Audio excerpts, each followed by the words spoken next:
garden gals and guys, it's Steph with Tiny's Garden. Welcome back. Today I am going to talk about all things ranunculus. I am going to start my ranunculus today by pre-sprouting, but I'm going to cover everything that I have researched recently, which has been a lot, from storing your tubers to pre-sprouting to growing them on temperatures I'll be growing them on at, where I'm growing them on at, all of the things we're covering today. Now I'm going to be doing these in segments, so the first thing we're going to talk about is where to store your corms. Come with me. I'm in zone 5B in the Chicago suburbs, so I am not able to plant them in the fall. So I need to store them in a cool place that stays between 50 and 60 degrees before I'm ready to pre-sprout them in the spring. So for me, I have a heated basement and my garage is getting a little too cold. Originally I had them in the garage, but it was dropping down to around 36. A little too chilly, I thought. So I brought them in the corner of this office, which is my office. There's a huge sliding glass door here and it stays chillier in this room. So if we take a look at the temperature gauge, we're at 59.9 degrees Fahrenheit. If you're going to err on the side of temperature, I would err on storing them cooler as opposed to storing them warmer. And good news, for those of you who have been following along, I did find my flower hat ranunculus order.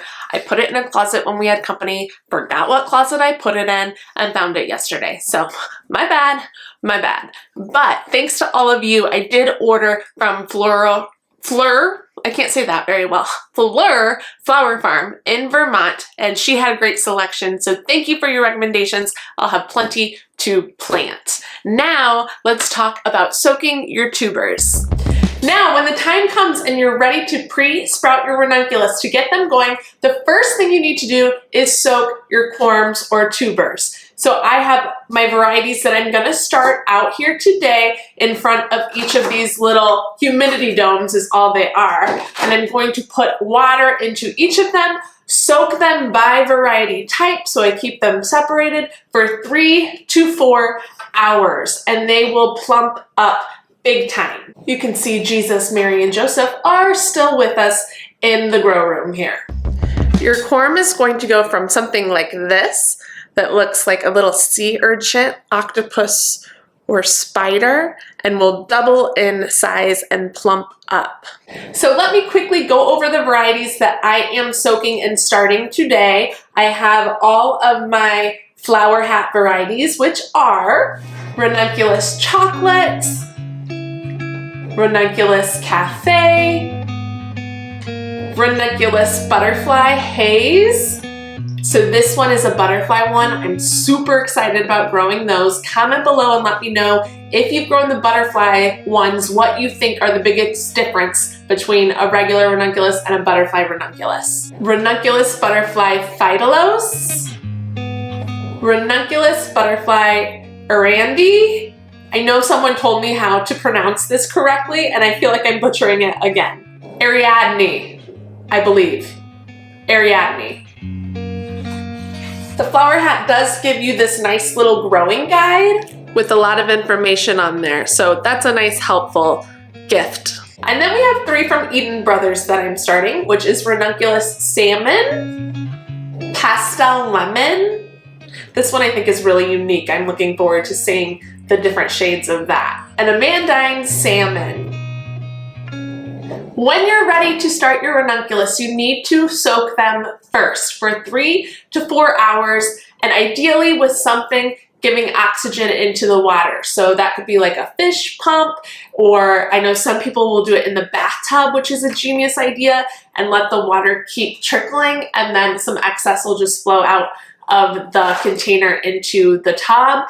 That's a great idea. I'm just gonna come and put water in each of these humidity domes and then shake it around every once in a while. That should suffice.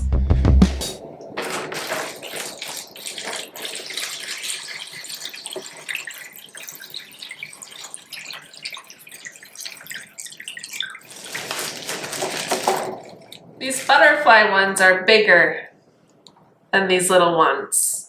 And I think this water is too warm over here. I'm gonna switch this water out because it's warm and it should be cold. That cold water was a tip from the Flower Hat's growing guide. So thank you very much, the Flower Hat.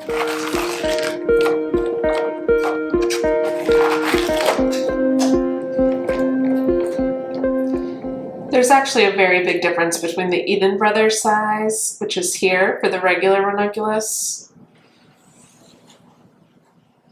versus the Flower Hat, which, as I said, is a flower farm. That's why I tend to like to order from flower farms more than a big company, because I think the quality is quite a bit better. Hey Google, set timer for 3 hours. Okay, 3 hours. Starting now. Now these corms have been soaking for about 3.5 hours, so I'm gonna come in and start the pre-sprouting process. All that means is we're waking up these corms and allowing them to grow roots underneath and start to push growth through the top. So how we do that is use trays similar to this. This one is a 10-20 bottom tray. This one is actually the bottom of the Grow Ease starter kit with Gardener Supply.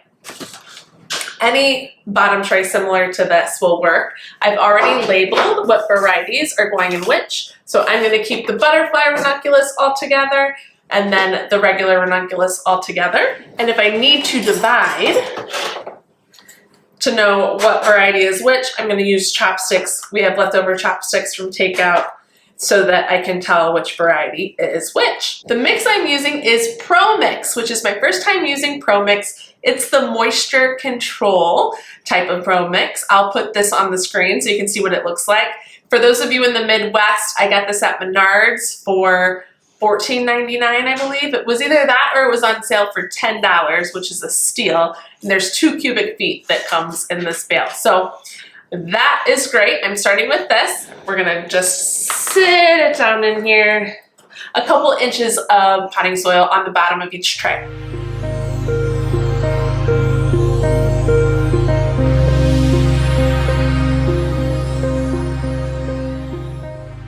Fabulous. Now, I did read about one other method, which is taking vermiculite and lightly moistening it and putting the corms in vermiculite. That's from the Specialty Cut Flowers book by Dr. Alan Armitage. And the ratio of vermiculite would be 5 to 1, 5 parts vermiculite, 1 part water. So I thought maybe with my next batch of ranunculus that I start, I'll try that. But for now, I'm going to use the soil. So now I'm going to come in with each variety and set them in, not touching, but pretty close together. Let's get these in here and then we'll put some soil back on top. And here is an example of a corm after it has been soaked. You can see how it's more plump.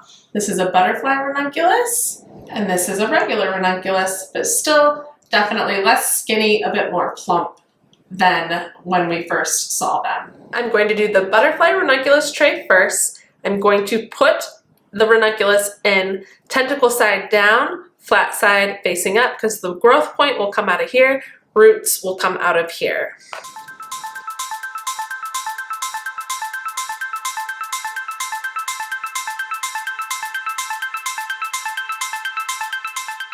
I might need 2 trays for these. We'll see. I'm going to separate this one here with a chopstick and go on to the next one, which is Phytolose.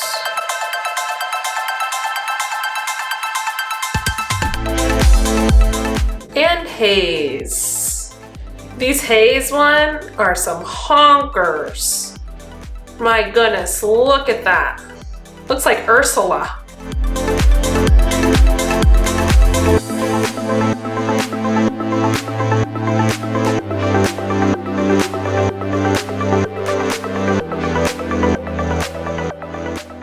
I think that will work.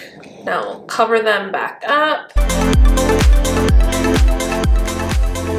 Now I am only going to mist a very little bit of water on the top of the soil, really hardly any at all. The corms are already wet, so it doesn't need much.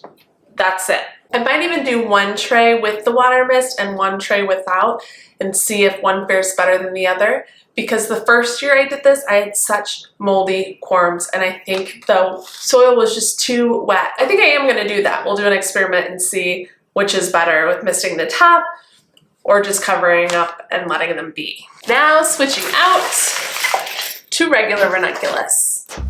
I just realized I mixed up the varieties in the order I had them on down here, so I am doing a quick rearrange with all of these.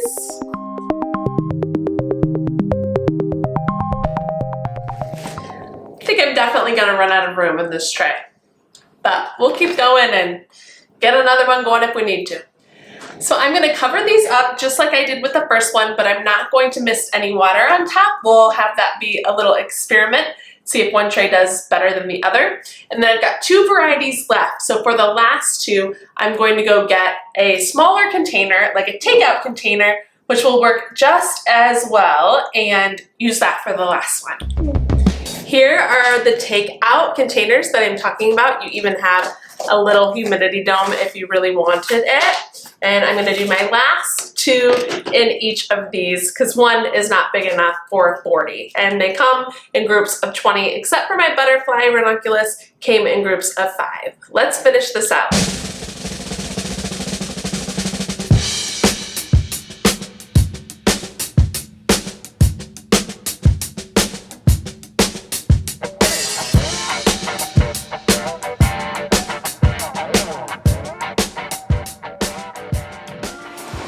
Now that the trays are all set, we want to put them in a place that stays between 40 and 50 degrees Fahrenheit to actually pre-sprout, which is why I'm in the greenhouse. This is where mine will do their pre-sprouting.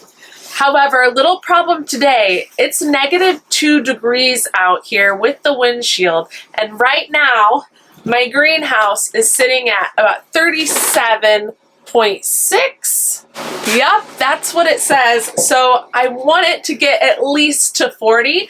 I'm too worried that it'll be a little too cool, even though it's better for them to be cooler as opposed to warmer, because believe me, I made the mistake last year of trying to pre-sprout them in my heated basement that sits around 70 degrees, 73 degrees. At the time, I didn't realize they need to be in a cool place to pre-sprout, and I had mold city. So I'm just gonna wait about an hour and come back out here. Right now they are in my office in that cool corner that's sitting around 59 degrees. So I will get them out here as soon as this comes up into the 40s. It is so cold out. Woo! Makes 37.6 degrees in here feel toasty. And now we're out in the greenhouse. It's 41.6 degrees, and this temperature gauge connects with my phone via Bluetooth, so I'm able to keep track of the temperature in here and adjust as needed if I need to. So these trays will now stay in here between 10 to 14 days and pre-sprout. Now, after they've pre-sprouted, I will check and make sure they're viable, which means they have roots underneath or are starting to push growth above. And if they do not, that means it's not a viable corm, so I will pitch it. It's not going to grow anything.